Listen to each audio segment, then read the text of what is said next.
So the G20 is over, and I've asked ChatGPT to give me a nice summary of what was achieved. I'm going to probably have to skip right to the end very soon, but I do want to start off with this.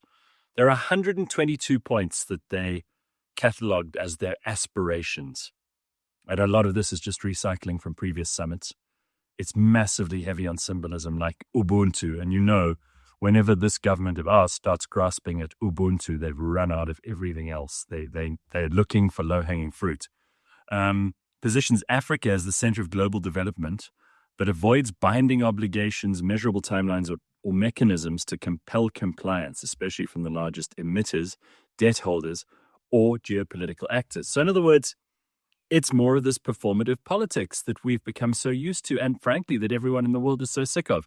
It was a bunch of bureaucrats getting together, congratulating themselves on stuff that they haven't done yet, that they're still going to do, grasping onto things like Ubuntu and development and debt relief and all kinds of marvelous sounding ideas with no plans of how to implement that. So in other words, typical politicians. I'm honestly not going to bore you to death with things like health and pandemic preparedness, because there isn't any. AI governance, symbolic rather than strategic. They talk about a partnership for Africa. More talk, little ownership. Someone tell the Chinese that, please.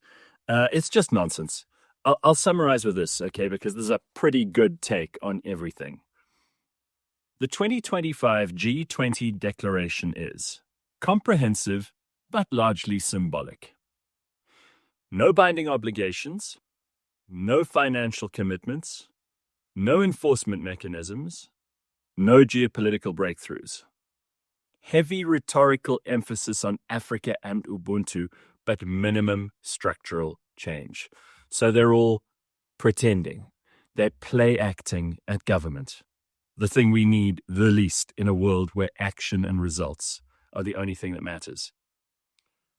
The most realistic function is public relations. This is according to ChatGPT, based on their entire document, right? Public relations. It's all PR. It's government doing government's PR job.